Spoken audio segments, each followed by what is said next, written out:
Today we're going to be talking a little bit about the definition of charcuterie, the definition of curing, what goes into the product, how to care for those products, how to merchandise and upsell them. Charcuterie. It is directly translated into English as cooked meat, but the definition of charcuterie is more specifically the culinary art of curing meat. It is not a board of cheeses or butter or cookies. It is a board of meats. I will give the world that a board of cheese and meats is charcuterie. I will let that one slide at least. Definition of curing. Curing is the process of preserving food by slowly drawing out moisture. This is something that was born obviously out of a necessity to preserve our food, but we have grown it into more of a delicacy now, and there are a few different ways we can go about achieving this. First off, as we well know, is dry curing, which just uses the thyme, air, salt, meat. That's it. That's all you need to make a beautiful product. Next, we have fermentation, which is in the case of a lot of ground meats, where we're using starter cultures and lactic acid bacteria and stuff to get the process going, which also creates a different flavor profile than air drying. And then last but not least, we have smoking, which enhances the flavor in another way and also preserves it as well. A little bit about the history. Like I said, we've been doing this for years out of a need and necessity, but it's become an absolute delicacy over time of perfecting what we do. The first evidence of curing prosciutto probably showed up around the 5th century BC. In northern Italy, they did an excavation where they revealed a mass of piggy bones, and all of the back legs of the pigs were missing. So, mysteriously, it sounds like they were trying to cure some prosciutto back then. The different flavors and ingredients that go into salami have, for the most part, been regional. Or like the process of how it's made. So for instance, Varzi salami is known for its nutmeg and clove, which in its first development was traditionally traded through the city of Varzi, which is why it's named Varzi. Or in the case of soppressata, which means to press, they usually take the log after it's fermented and then cut it in half and smash it in between two wood boards, which is how you end up with sciacciata, which means flattened, right? Yes, okay. Let's talk a little bit about the things that go into making salami. Salt. Salt is a key ingredient in making salami. It helps reduce the moisture content. It helps prevent bacterial growth. It is a natural nitrate, and it is necessary. Little fun fact for everyone, Roman soldiers used to actually be paid in salt. In fact, the root word of salary is sal, which was also the word for salt. Some other things that go into it are going to be spices, which need to be added dry to help keep the moisture content down. Like I said, smoke. And you can also use different brines for like deli hams and stuff like that. Wine, salt water. Starter cultures are another big impact on fermented styles. The lactic acid bacteria and the sugars help break down the fats and proteins in the product, creating a nice buttery texture. Another fun fact for you all, labs or lactic acid bacteria release the flavor compound diacetyl. It's actually what gives dairy products their buttery taste. It's a terpene. And most people actually know it as the smell of movie theater popcorn. It is added to the butter that they put on your popcorn at the movie. They synthetically add diacetyl to it. Other thing, like I said, necessary ingredient are nitrates. They can be made synthetically or naturally. The picture right here is because beets, celery, dark leafy green spinach all naturally contain nitrate. Nitrate is not converted into nitrites until it is consumed, and then it happens within our bodies. Another fun fact, spinach actually contains a higher amount of nitrate levels than a typical serving of salami. And then last but not least, the casings. These are what hold the product together.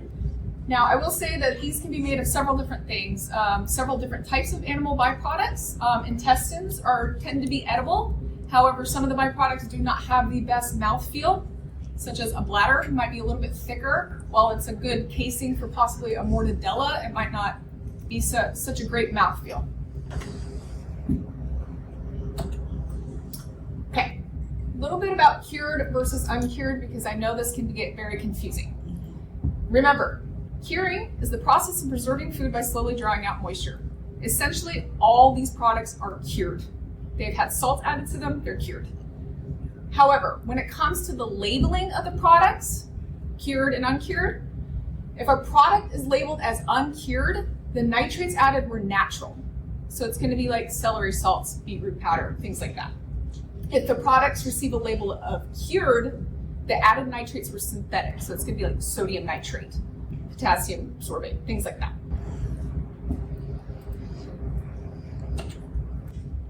Talk a little bit about mold. Molds are usually added in salami making at the end while they are aging. Talk a little bit about good versus bad. So all the white molds we normally see, those are good. Bright blue, green, they can range to bright yellows like microflora, those are all fine. The molds that you don't want are the black and dark brown ones. Those are the ones that are going to affect quality and possibly get the consumers to, push back on it a little bit.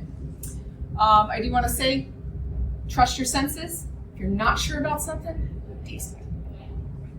If your products start to grow any fun new friends, they're pretty easily taken care of.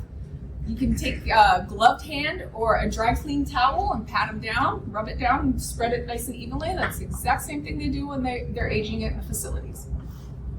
We all know that salami can be made of several different animals. However, nothing quite compares to the variety with pork. So that's where our focus for the next few slides is going to be. Animals have been bred with the end product in mind for years. A lot of times the pigs that they use for prosciutto are purposely bred to have larger hind back legs than most pigs. The Berkshire, for instance, has a deep coloring and a heavy marbling and is ideal for whole muscle cuts. The Duroc pig with this big booty, good for large hams, and it's got a really nice full back fat, so it's really good for pâtés, terrines, bacon. Iberico are known worldwide for their marbling and texture, which is ideal for the production of jamón de Iberico. They're also called the pata negra. Land-raised pigs are structured ham cuts and a nice long belly for those good long pieces of bacon. And then the Mangalitsa. Those are also called the woolly pigs. They're adorable little furry guys. They were originally bred for lard, and they have a really large back fat, which is great for pâtés as well. And then they also have a prize belly and exceptional jowl cut. They say you are what you eat, and the same thing goes for the animals that we consume. Most pigs are corn-fed, but they do forage in pastures as well. Some have a very strict diet, like the jamón de bolota, which is fed on a diet of acorns and must be free range. This combination of exercise and diet really gives them that supple texture and that nutty flavor. Talk a little bit about the cuts of the pig. So we all know that the ham is usually the most prized part of the pig and where a lot of the focus tends to be. So for the bone-in part of it, you're going to take this part, and that will be the prosciutto or the jambon de Bayonne or jamon, and then they'll use this for a deli ham. This is also used for deli hams as well, the sausage, the picnic shoulder. Right above that, we have the Boston butt, which is made with copa, and a lot of our fermented styles, like the saucisson, the chorizo. And then the fat back and belly are both used for bacon, pâtés, terrines, more of the fatty stuff. In between is the loin, which is for Loma and Canadian bacon. The tenderloin right in the middle is reserved specifically for Lonza because of its lean to fat ratio. The jowl is known as guanciale. It has a beautiful fat stripe as well as the lean due to the fact that the pigs are doing nothing but eating and it gets a lot of exercise. So it's a really good ratio. Time. Time is one of the most important ingredients in salami because, as we all know, the time between days, months, years can make a massive difference in flavor profiles. And it's where all the love and all the waiting for your money comes in. So there's a lot that goes into time that's more than just waiting. talk a little bit about the two different styles. So the categories can go into whole muscle or ground meat. They both have their own categories. So for whole muscle, it can be either cooked, which is prosciutto, cotto, and porchetta. You can also obviously smoke anything that's cooked, which are things like deli hams. And then also we have the whole muscle that is air dried, which is bresaola, coppa, prosciutto. Pretty much the only thing that's going to go into this smoked whole muscle category is speck. There's really not anything else that goes into that. For ground meat, we also have another cooked, which tends to go for your emulsified ingredients like mortadella, pate. Hot dogs are obviously usually smoked. And then we have the last category for ground meat is going to be fermented, which is going to be, your salamis, your Napoli, your Genoa, sopressata, pepperoni. Those can be smoked or unsmoked. And then obviously we have the ground meats of fresh, which is sausages. We all know that has to be cooked before consuming. A little bit about prepping and slicing. So for anything with a bone in it, it's going to be need to be placed on a ham stand and sliced with a knife. You're going to want to take a little bit of the skin off, and with a very narrow, thin-bladed, and very sharp knife, you're going to want to slice it as paper thin as possible, because that's really going to help the texture and really how you get that melt in your mouth feel with a lot of the whole muscles. If it does not have a bone in it, you can go ahead and put it on the slicer.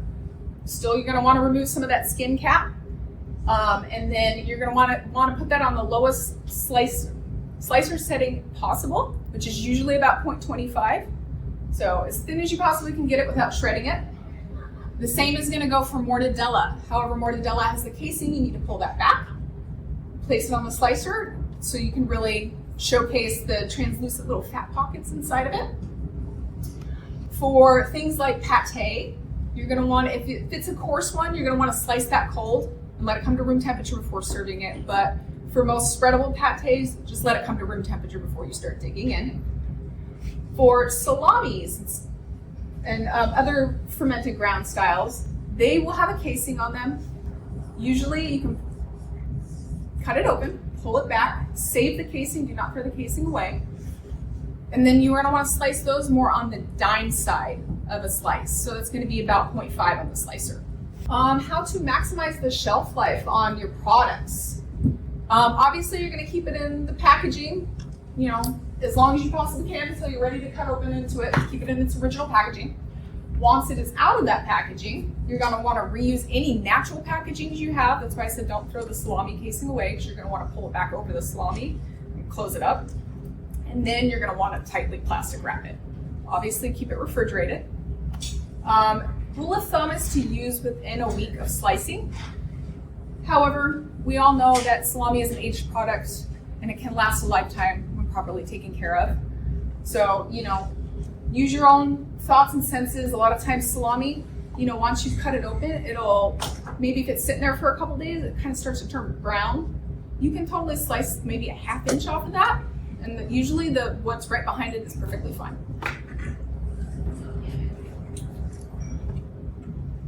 Merchandising. Merchandising is, it's a game of strategy and creativity. I like to tell people to play around with things, especially with your displays, because you never know, something's going to work. And if it doesn't work, just go back to what was working, but don't be afraid to try something new. I think the most important thing to remember is to be clean and well maintained.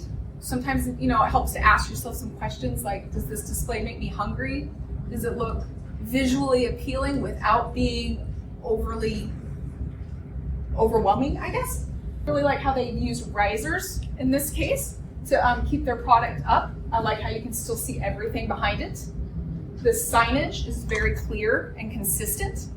I really love it when mongers or salamistas use the little tiny monger pick of the week, because it really gets customers coming up to you asking questions and gets them to engage with you.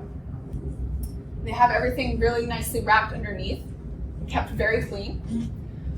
Lighting is also another very important aspect. I know most cases are fitted with these bright LED lights, which are great. They brighten up the product, but you want to try to keep it as far away from those lights as possible because they can cause light bleaching and diminish the quality of the product a little bit or keep customers from buying it. So it's important to maintain it and check your dates and check the quality of the product every day.